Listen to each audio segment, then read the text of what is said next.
Hey everyone, and welcome to the S79 Sew Along Saturday. So today's project is this little drawstring bag, which can be used for makeup or any other bits and pieces that you want to carry around with you.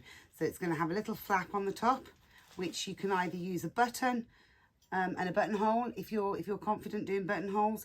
If not, you could use a press stud and just attach the press stud to the underside of the flap and the other side of the press stud to this part here.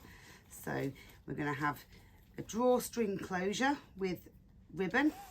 So I just undo this, undo the bag, and it opens up into a nice big circle with a nice edge on it that sort of sits so that your bits and pieces don't fall out. And as you can see, I've filled mine with buttons, which is great for me, but obviously you can put whatever you want in there. So let's start sewing. So you can either draw up the pattern yourselves using the dimensions of a 17-inch diameter circle, a 26.5 inch by 3 inch strip like this, and a 3 by 5 inch piece, which I've just rounded off the edges on the top. So taking your pattern that you've marked up, you're going to take your two fabrics. So you've got your lining fabric here and your outer fabric here. And we're going to cut with the circle, we're going to cut one of lining and one of the outer fabric. And then you're going to cut two of your lining fabric, two strips of this. And then you're going to cut two of these out of your outer fabric.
So with your pattern pieces cut out, it's time to start assembling.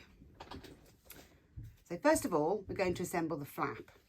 And to do that, you're going to place one flap right side up, the other flap right side down, and you're going to stitch all the way around this edge here, leaving a gap at this edge.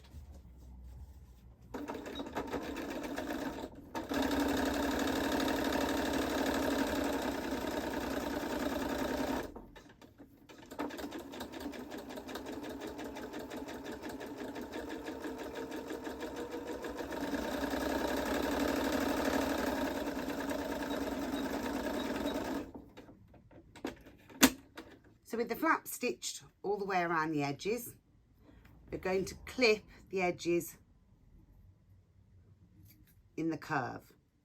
So chop little triangles out of the curve. So it's looking like that. Be careful not to cut the stitches just around the edge. If you have some pinking shears, then cut around the edge with pinking shears. So if you do happen to have pinking shears, you can also chop around the edge close to the stitch line with pinking shears.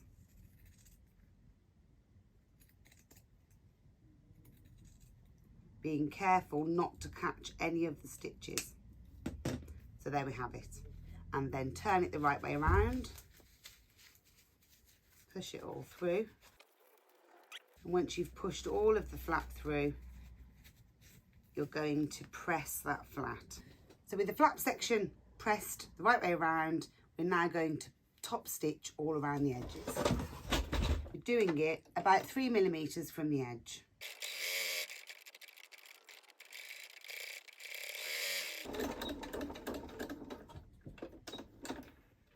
And there we are, top stitched all the way around. Okay, so if you haven't already marked the placement of the buttonhole, you can just simply fold your flap in half lengthways, and 1 inch up, put a little mark to mark the beginning of your buttonhole. So take your button and just measure and put another mark at the other side, so you can see your mark. If you fold it back in half again, you can see the 2 marks and just draw a line between the 2. This is where your buttonhole is going to be. So that's your buttonhole marking. If you are going to use press studs, then in the same manner as the first dot, put a dot on the underside, and that's where you'll attach your press stud. So if you're going to do a buttonhole in your flap, then you need to use a buttonhole foot and the buttonhole setting on your machine. All machines work slightly different and have slightly different ways of doing buttonholes, so do check your manual if you're going to do this and practice on a scrap first. So putting it in place and lining the buttonhole up with the beginning of my mark.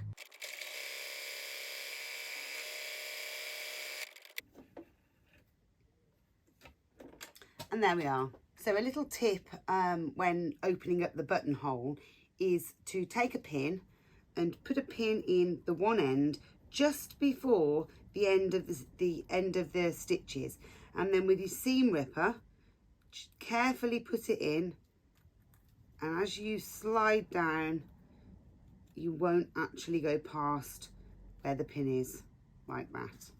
So there's your buttonhole, nice and neatly opened, and I'm just going to check that my button fits through, and there it is, fits through there. Lovely. Okay, so now we need to take the 2 strips that we cut and lay them on top of each other with right sides together. So this is the right side and this is the right side. And we're just going to stitch with a 1/2 inch seam allowance along this one edge to join them together. So now the 2 are joined together like this. So I'm just going to press that out. Okay, so that's now pressed out. So the next thing you're going to do is you're going to fold this piece in half with the right sides outwards. And we're going to iron or press all down this edge so that it's nice and smooth. Okay, so I've now ironed that so that the right sides are facing outwards and the 2 edges are matched up together like that. Okay, so next we're going to open out the piece so that the right sides are facing upwards. I'm going to mark in on the one end, mark in 1 inch,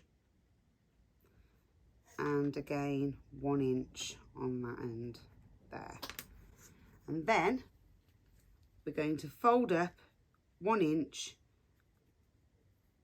to the lines and tuck the end under, so you'll have 1/2 inch fold and 1/2 inch fold, and then pin that in place like that. Okay, and then we're going to do the other end. Okay, and now we're going to stitch along this edge just to hold this hem in place.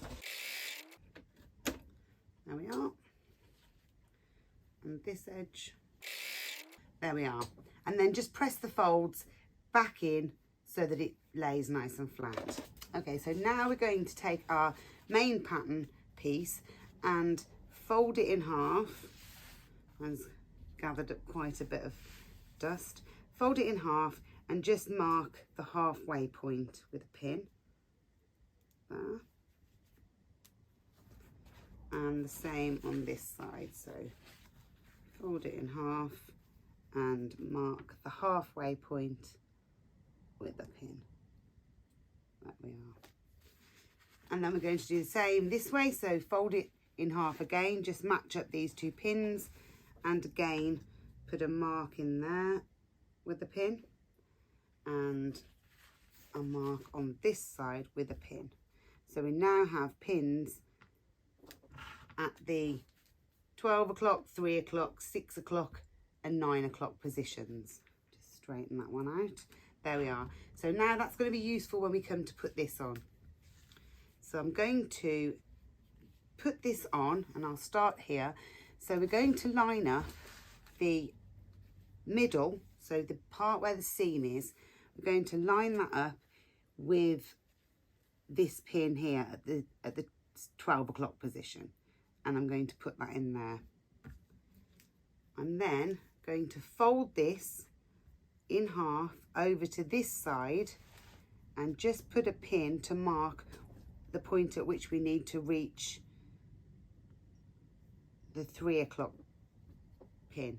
So this to here. So I'm going to join these two up here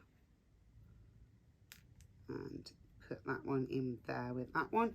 And then again, the final end will just sit just next to the 6 o'clock pin, which will go in there.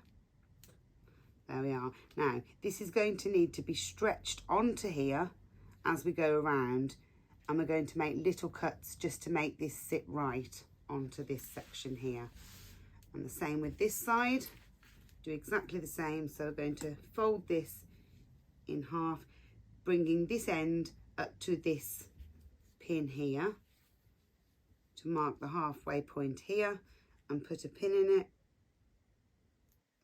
And then we're going to join up this pin with this pin, just making sure it's not twisted like that.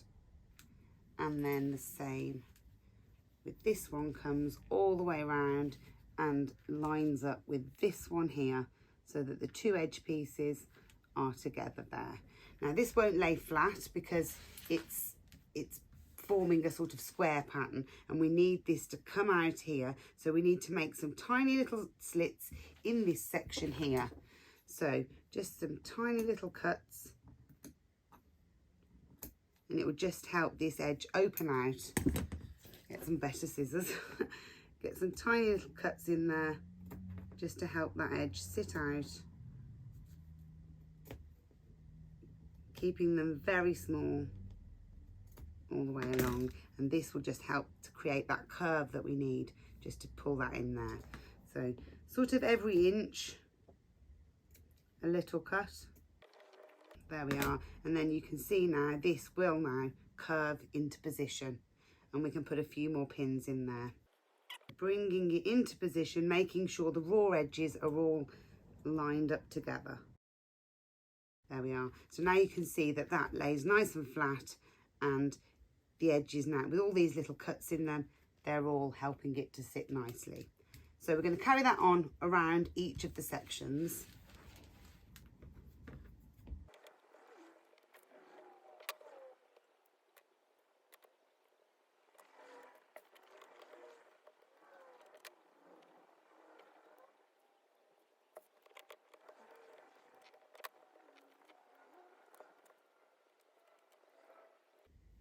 Okay, so that's all pinned and in place now. So now we're going to stitch all the way around this edge. So when you stitch this seam, it's really important to remember to make sure that your stitches lie this side of the little slits. So we don't want our stitches to be going over them. They need to be on the outside. And my seam allowance for this is approximately 1 centimetre. When we put it all together, it'll be 1/2 inch. So we want it to be just less than that.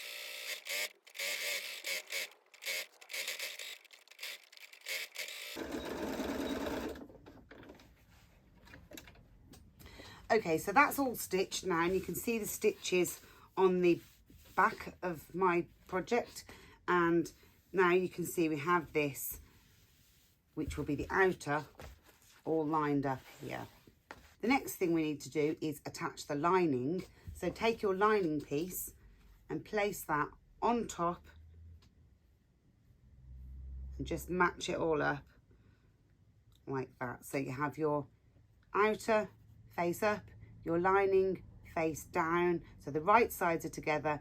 Place that on, and we're going to pin and then stitch around the edge. It's really important to remember to leave a small gap. I've marked it on this pattern. It's about a 10 centimetre gap that you need to leave just to turn the whole project the right way out. So I'm going to pin around the edges.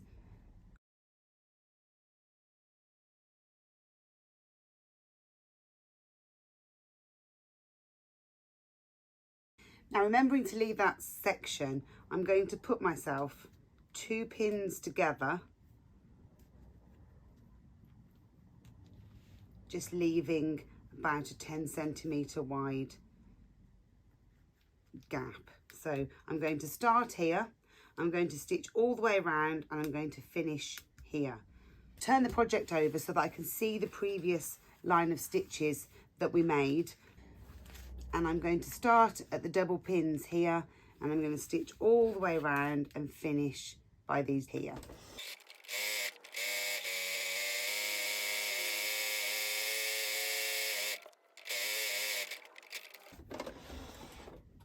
Okay, so you can see there that I've left the gap so that we can turn it the right side out. So I've stitched all the way around here with this little gap just here. So next we're going to need to trim back the seam allowance, because when we turn it inside out, this will bunch up and it won't look very nice. So we need to trim this back. So if you don't have any pinking shears, then just trim really close. So you want to start trimming it quite close to your seam line, okay? So you can see there, trim away all the way around, quite close to your stitches. If you do have pinking shears, then this gives a nice edge. So again, turn to whichever side it's easiest to see your stitches. You mustn't cut through your stitches, and just go around there, around the edge.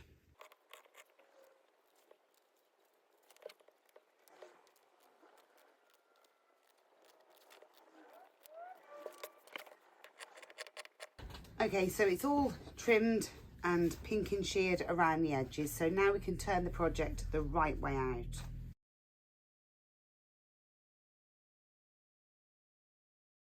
So there we are. Okay, so now we need to press this out just to make sure this edge isn't all bunched like it is. And as we do that, this section that's open, we're just going to put our fingers in, and it automatically curls under, and then we're going to press that flat so that we can top stitch that down in a moment. So press the whole thing out, and then we'll top stitch. Right, so I've steamed all of this out now and given it a bit of a press. So that's sitting nicely now. Your edges will curve up. They're not supposed to lie flat. So the next thing we need to do is top stitch all the way around this edge. So all the way around this outer edge here, we're going to top stitch this seam just so that it lays flat. When we get to this opening, we need to make sure that the opening is over the gap. So it's worth putting some pins in there just to make sure that that's held in place. Just put a couple of pins along that gap, making sure that the raw edges are tucked under. Pin the opening closed. So there we are.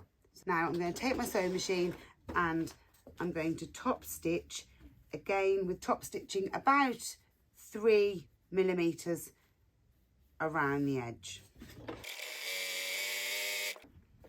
So there you can see my top stitching in the contrasting black thread coming out there. So when you get to the section where your flap is, you'll see your pins are on the underside, which I've just got to now. So again, just as you normally do, as you get close to the pins, remove them before stitching over them.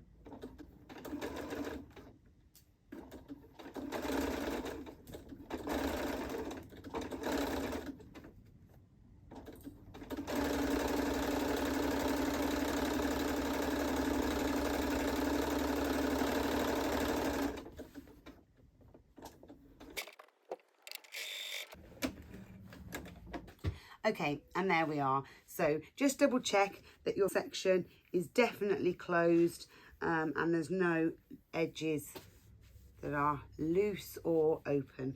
So that's the outside. So that's looking really good. I'm really pleased with that. So next what we're going to do is take the flap and attach the flap. I've also attached on mine a little handle, which I think is really nice.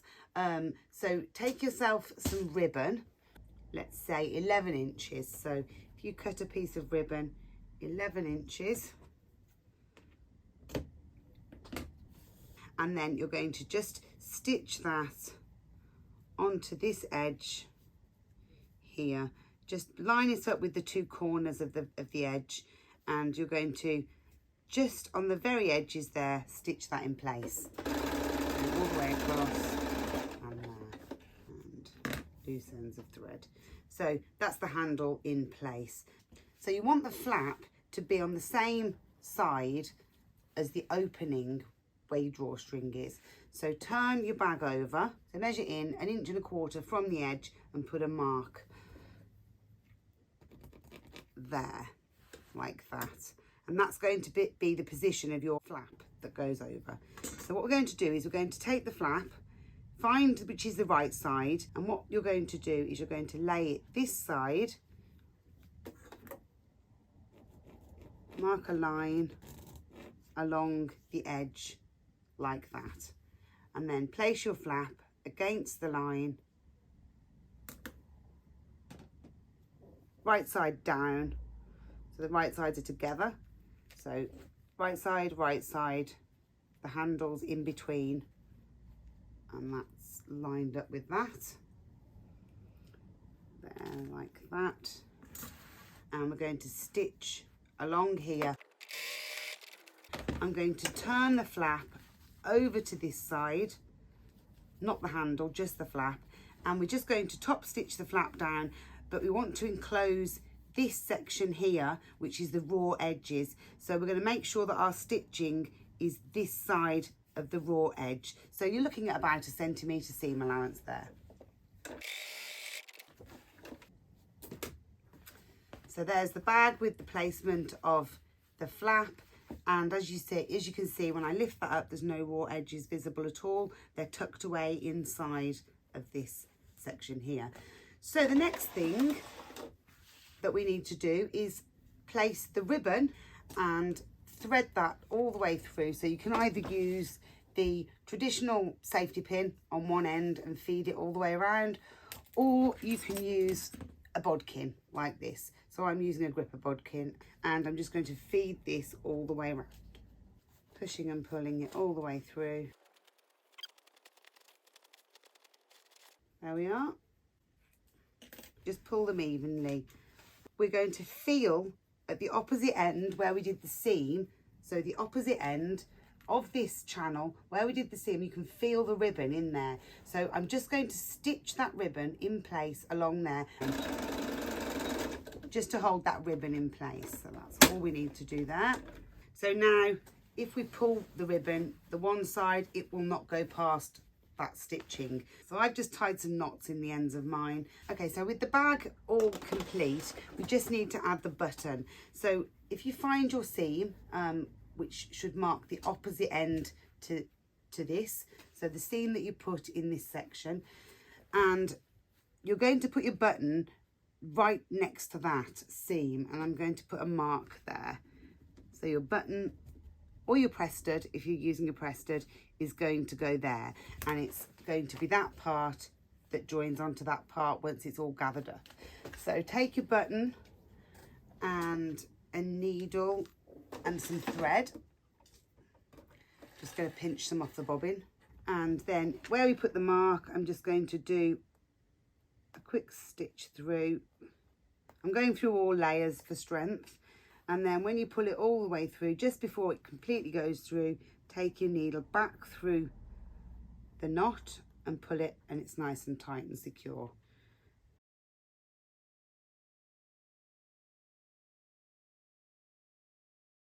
So there we have the button in position. Trim off any loose threads like that. So there we are finished. The bag's all done and complete. So now it's time to fill it with something, and I have some buttons. So I just put the buttons in there, and then we're going to pull the drawstrings and just close up the bag. With it all closed up, just do a bow like that. Tuck the ends in, you can leave them out. There we are. Pull the flap over and do your button up, and there you have a beautiful little drawstring bag. And there we have it. So thanks so much for watching. I hope you do get the time to make one of these little bags. They're really quite cute and great as gifts as well, with Christmas coming up. If you enjoyed the video, I would really appreciate it if you could give me a like and also subscribe. I'm going to be bringing you videos every Saturday, and I'm also going to try and get some more videos, maybe some alterations and some other tutorials mixed in throughout the week. So please give me a like, please subscribe, and thank you so much for watching.